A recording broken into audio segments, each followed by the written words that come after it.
Hey there, and welcome to Grizzlies VR by Euro in collaboration with Lester Tellez, the original creator of Grizzlies, and Spectre. Before we get into it, I should talk about Grizzlies as a game in general because it's a bit interesting to talk about considering how many versions of the game there are. There is the original Grizzlies by Lester Tellez, which I played in 2022, the original version of the game. We also have Grizzlies VR, made by Euro in collaboration with Lester Tellez and Spectre last summer, which I played as released. And our third version is a remake / reboot of the first game that's currently being developed, which will eventually lead to Grizzlies 2, I believe. The story, however, between Grizzlies VR and original Grizzlies is not the same. At least not told the same, for the most part. Now, Grizzlies originally gained a lot of popularity initially due to its quote-unquote ridiculous plot and delivery. One good example of this is that on night 5 of the original Grizzlies game, the president of the country you're living in calls you and talks to you over the phone. Now, while I initially didn't take Grizzlies' story too seriously when I first played it, Grizzlies VR changed my mind. With that said, this story breakdown is probably going to be the most confusing one I've done, because to be frank with you, I'm not completely confident about what's going on. Part of that is because I don't know whether details from the original game are consistent with this game's story, or if they should be treated as like separate storylines, separate timelines. And this is also tough to deal with considering that we do have a reboot that's being made, so, you know, our details are going to be consistent there as well. It's a bit of a mess at the moment. I think you'll get a better understanding of what I mean as we go through the story breakdown, since it's hard to explain without spoiling anything major right now. I also want to address that there is a video by Spectre titled Grizzlies VR Cutscenes, quote, Indebted to You, short film, which shows all the game's cutscenes without the VR effects, right? It's all in flat mode. So I'll be using that video since it'll provide a better watching experience. Of course, the link to the video will be in the description below. Credit to Spectre once again. With all that background out of the way, you are a night guard watching over Grizzlies Burger Joint. As always, spoiler warning, as well as flashing lights, disturbing sounds, and jump scares. Your first phone call is from the owner of Grizzlies Burger Joint, Jonathan, who built the establishment over a decade ago with his father. Why, hello, dear friend. I'd like to formally welcome you to Grizzlies Burger Joint. Cater to everyone young, old, and in between, for we are a marvelous joint for you to see. But what is this place, you ask? Well, I'm glad you did. I built the Grizzlies Burger Joint establishment from deep in the ground to sky high with my dear father almost a decade ago when some agonizing things occurred in my life. Though he hasn't really talked much about what he's gone through.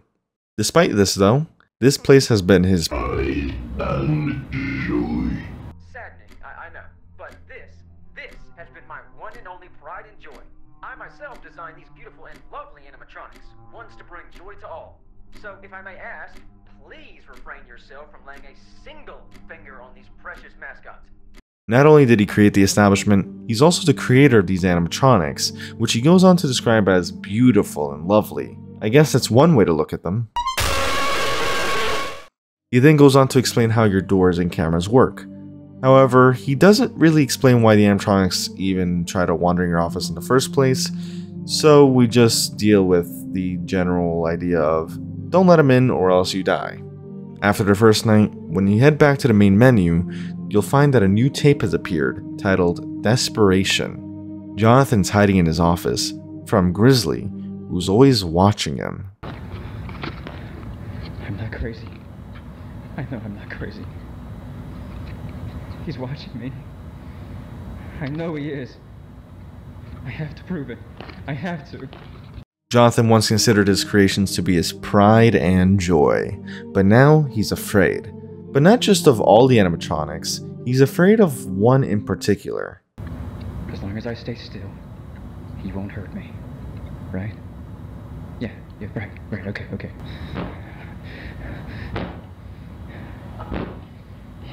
He's so little, so fragile.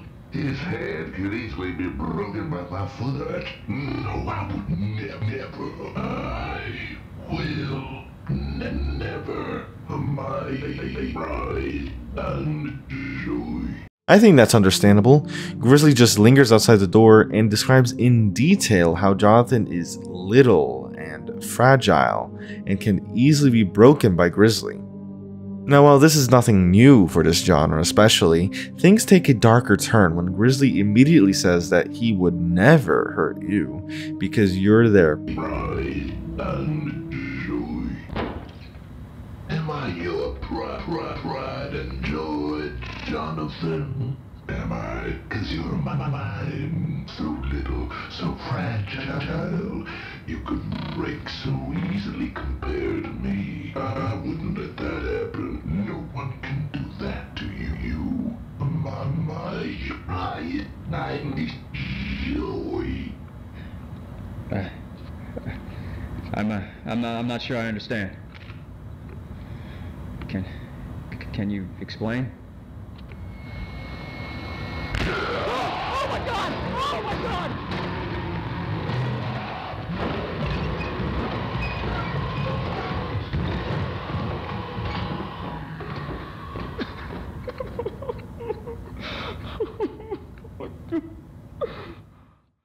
Of course, Jonathan rejects this as he shuts the door, causing Grizzly to burst into a fit of rage. It's an interesting dynamic because it's as if Grizzly inherited this love that Jonathan felt for the establishment and for his own creations.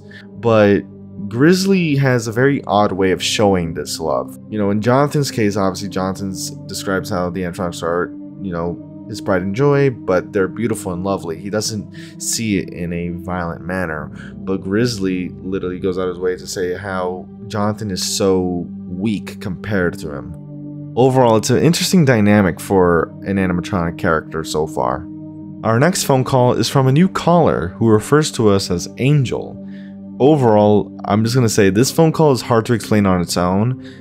It's very random when you first get it, so I'll play the entirety of the phone call so you can get an idea as to why I might be having some trouble trying to clarify it.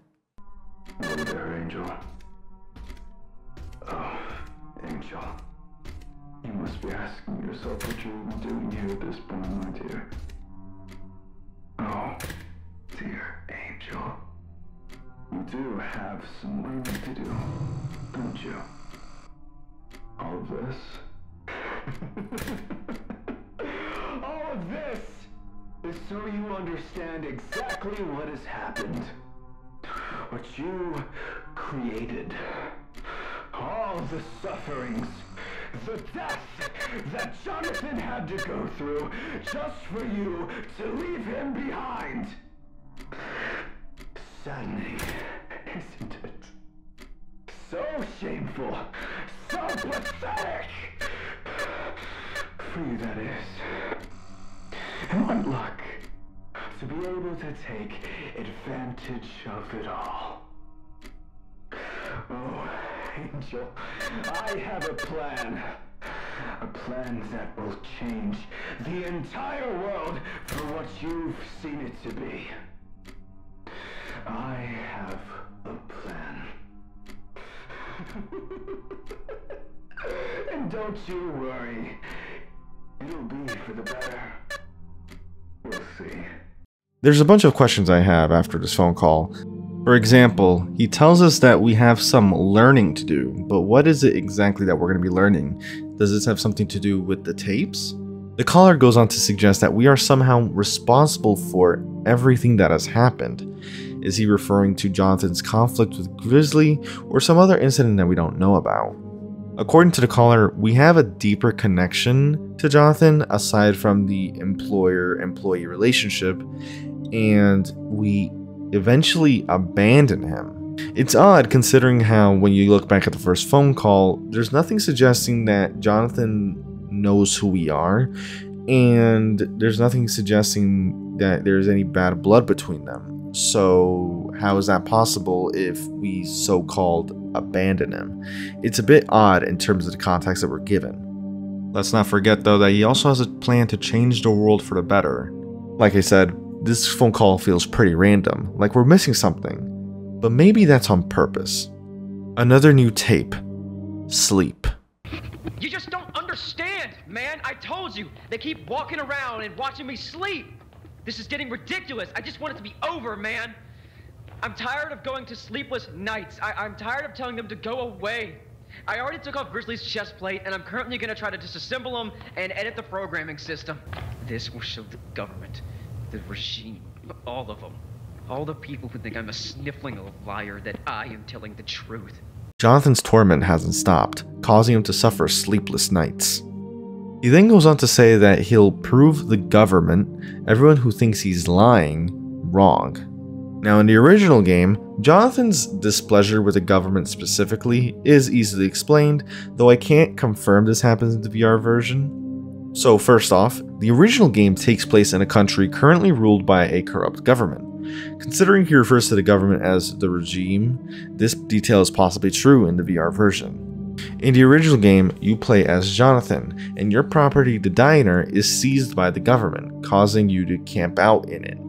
However, the animatronics start becoming dangerous due to their obsession towards you, causing you to stay locked in your office, fighting for your life. This pretty much creates the premise towards, the 5 nights that you spend in Grizzlies. So I think it's safe to say that these details are probably consistent between the two games, but I'm not 100% sure about that. Also, I want to clarify that even though the original game has the establishment titled Grizzly's Diner, the map layout between the original game and the VR version is the same, so I think it's a simple rename. Moving on, Jonathan tries to reset his beloved animatronic.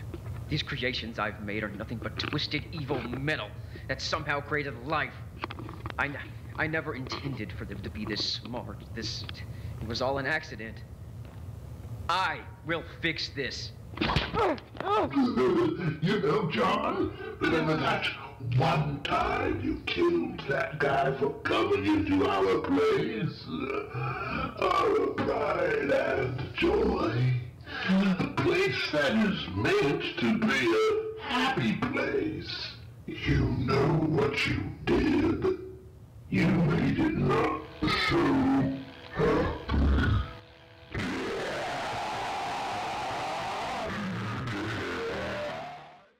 Even though Grizzly cares about Jonathan, he stops at nothing to taunt him about the sins he's committed, which makes Grizzly a very interesting character yet again, especially in the perspective of a machine. This is all, how did this happen? He's supposed to be a machine guided by programming, yet it's as if he has this sort of twisted personality. How this all started though, it's not really known. We don't know how Grizzly became to be this way, and neither does John for that matter. Moving on to our final night, we get another new caller, which adds another layer of mystery. Angel, I'm sure you know who I am by now. It's alright. My name is Aaron Zealander. Name sound familiar? I'm sure it does. Because of that, let's get things straight. Don't question me. Don't ever threaten me. Do not help Jonathan. I assure you, he's already done for. He's got no clue what's even coming for him. No matter how much he wants to, tries to escape. He can't. You can't. Neither of you will ever leave this damn purgatory. It's so sad to see that you've left him. He's your friend, isn't he? Who are you even his friend in the first place? After all, why give yourself up and abandon your friend? What a shame. Let me tell you something, dear Angel. Actions will always have consequences. Aaron Z is another peculiar character in this story. He treats Angel as someone subservient to him, and also orders him around specifically to not help Jonathan. We know that Aaron has his own plans for Jonathan, but for what reason? What motivation? One interesting detail that will be relevant later, I think, is when he goes on to say that neither he nor Jonathan will leave this purgatory. Also, similar to the caller from Night 2, he references the fact that you left Jonathan, who was supposed to be your friend, but he specifically says that you gave yourself up and abandoned him. This kind of suggests that Angel somehow gave himself up. He surrendered in some way. He maybe sacrificed himself in some manner. I don't know. I'm trying to think of, like, again, gave yourself up. You know, it's very specific wording. It's not like Jonathan was left behind in order to benefit Angel. It's more like Angel gave himself up for the benefit of Jonathan, but in the process left him all alone. Of course, he just ends the call saying that actions will have consequences, as if that wasn't obvious. Yet again, we're presented with a lot of details, but we can't really make much of it on our own. We don't even know how our own character fits into Jonathan's story. At the end of the day, it takes guts to cover this game's story. That's also the title of this tape. It takes guts. We already know, according to Grizzly, that Jonathan killed someone who tried breaking into the burger joint. Did you know, though, that it was Grizzly's idea? These goddamn hooligans, if I could make them disappear, I would. This is absolutely sick! Why would someone, out of all places, want to come here? Get lost, you stupid homeless prick! Do it. Do it. I can't. Yes, you can. You have the goods, John. As the intruder breaks in, Jonathan stabs him with a knife once, but doesn't stop as Grizzly watches.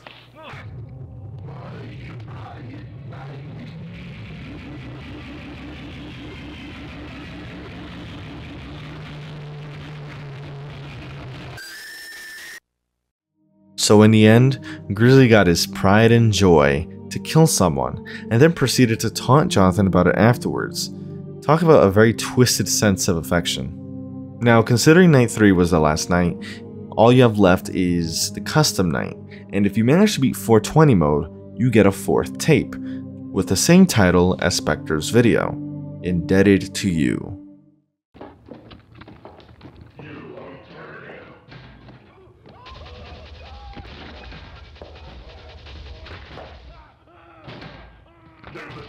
You must come with me. You don't understand. You're my pride and joy. Just like I am your pride and joy. No, not anymore, Grizzly. You've led me down a path of misery, and I cannot stand for it anymore.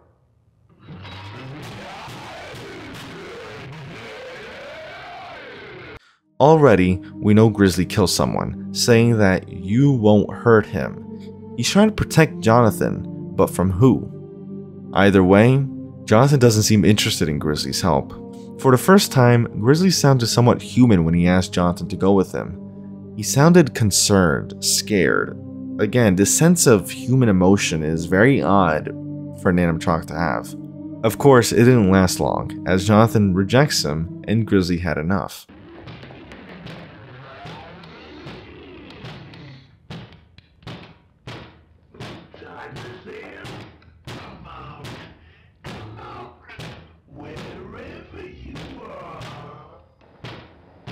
Say hello to my little friend.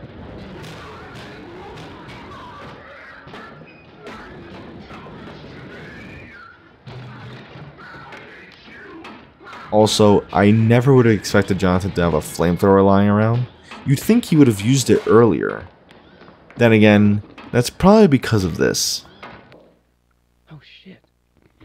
I forgot I had this.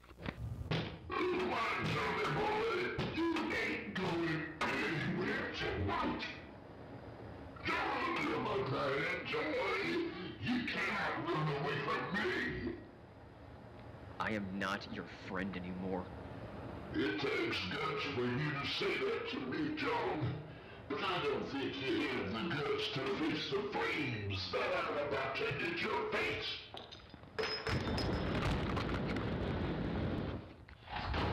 Boy, Grizzly's got himself into a pickle, hasn't he?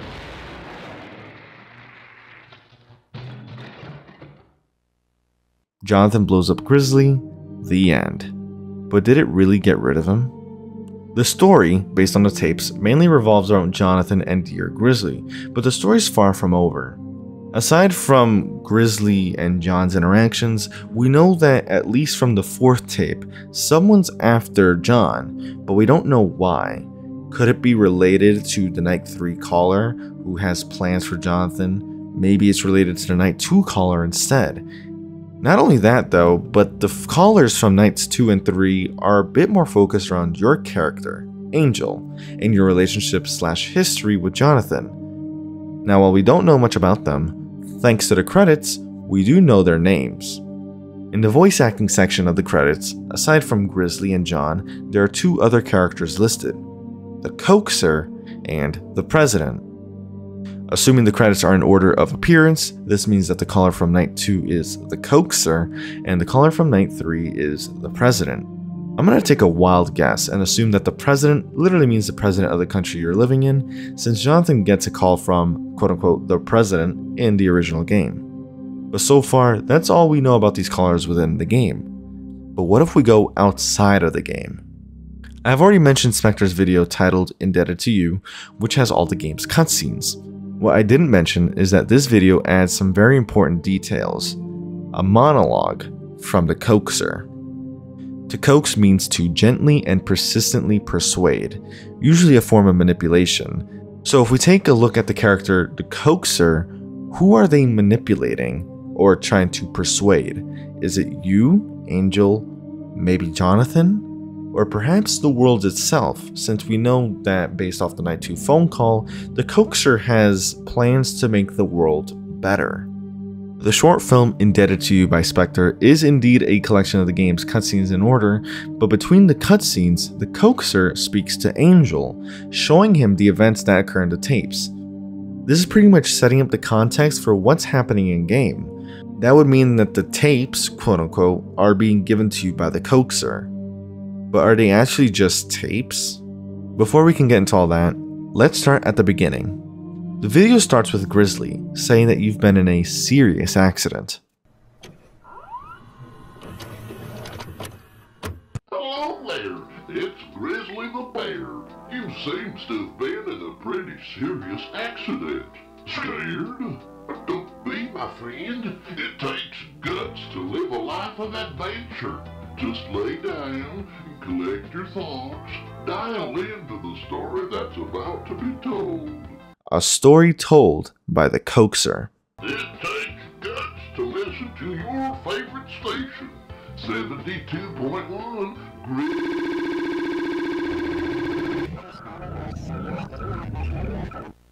Hello, Angel. After your little accident that you had, you seem to be in a pretty bad coma. But if that's the case, then what about your shift at Grizzly's? Don't you think it's odd that you're working for your friend Jonathan, who you supposedly abandoned? Why would he hire you and act all friendly with you if you betrayed him? I think the reasoning for this is that the events of the game are not really happening. Not in the real physical world anyway. Now I have a few reasons why this is the case. First off, we already know that according to the Coaxer, you're in a coma currently. So the Coaxer is somehow talking to you. Do we know how? Not really. Maybe it's one of those cases where you're in a coma, but you're still able to perceive the world around you. So you can hear the Coaxer probably sitting next to you, telling you all this, telling you the events that happen in the tapes.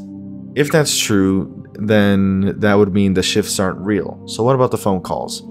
We know the Night 1 phone call is your standard introductory phone call from Jonathan to an employee.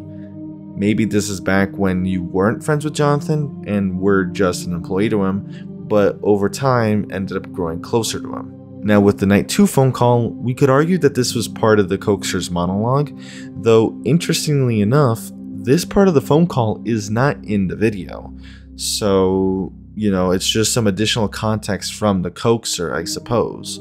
Lastly, we have the Night 3 phone call by the President, and even though that's still weird to imagine that you're getting a phone call from the President, it's important to notice that one of those details I mentioned earlier, when he says that you and Jonathan will not leave this quote-unquote purgatory, makes me wonder if this is somehow trying to clue into the fact that you're not currently in the real world. But that might be a bit of a stretch, to be honest. Overall, I think it's an interesting idea, like having the Night 3 phone call hint at the idea that you are not actually in Grizzly's burger joint. Next, the coaxer goes on to say that Jonathan's not the righteous man that we think of him to be. Now, before you wake up, I need to tell you a story about your friend, John. He may seem like the righteous man you think he is, but there's something much deeper there. I've been watching him. He goes on to tell you a story about John, starting with the tapes, the first one being Desperation. After seeing the events of the first tape, the coaxer says that as Jonathan created Grizzly, it somehow gained a personality that became obsessed with Jonathan. Of course, we still don't know why. You see, the bear has lost its mind. In the process of John creating the bear, it seems that it has found some sort of personality that has become obsessed with its creator. How strange is that? The coaxer goes on to compare Grizzly's personality to the mind of an animal, whose primary instincts are to protect those around it. I really need you to understand something. This isn't normal. The complicated, intricate mind of an animal, a beast, it cannot escape its natural state. It feels the need to protect those around them, even if it isn't perceived as so. You could argue that we've seen this in both the Night 3 tape and the Night 4 tape.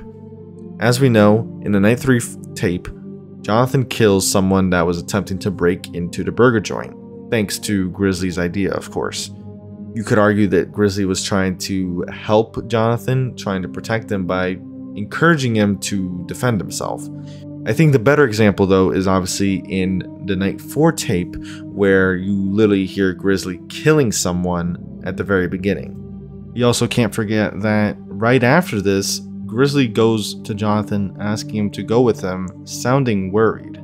Now, of course, he then quickly goes on to show Angel the second tape, Sleep. Afterwards, the coaxer explains that the man that Jonathan killed was someone trying to look for shelter, who became aggressive once he realized John was there, explaining the events that happened in the third tape. However, after this murder, Grizzly's mind apparently became corrupt, according to the coaxer. The mind of the bear became corrupted. The technological advancements of the bear led to a tragic mistake for John. They could control it. They could turn it against him. Quote unquote, they would be able to use their technological advancements against him being Jonathan. I think the coaxer is trying to say here that Grizzly and the other animatronics at this point would at one point be able to go against Jonathan, which we do see in Night 4 tape. After Jonathan rejects Grizzly, we see Grizzly actually try and attack him, as well as Silly Willy the clown, and it even escalates to the point where Grizzly tries to use Jonathan's own flamethrower against him. It's hard to tell exactly why does the man's murder trigger this corruption exactly. It could just be that this event twisted Grizzly's personality even more, I suppose. Again, we know that these aren't normal machines anymore. Something has gone wrong with their programming, or something has happened that's given them some sort of like human personality in a sense, some fragment of it. Afterwards, though, we finally get an idea as to what is motivating the coaxer. I felt like this should be known to the world, because it's in debt to you.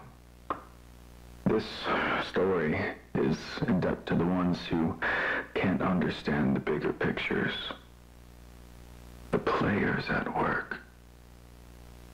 They're controlling you.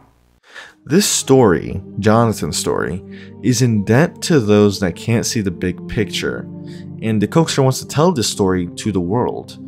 But what led to this exactly? Now, Jonathan is different from those that can't see the big picture. Jonathan was able to break free, but at what cost? Now in the game, after Tape 4 ends, that's the end, right? However, there's something different in the video.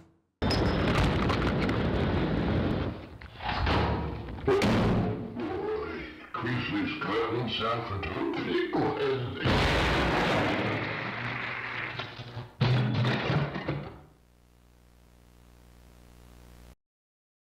I'm sorry, my friend. I know you were abandoned and betrayed by your creator, but he's gone now. I know you're burnt and weak, but you know that I will fix you. You'll be strong. I will always have your back, my friend. This is in debt to you. In debt to you. Indebted to you, his friend, Grizzly.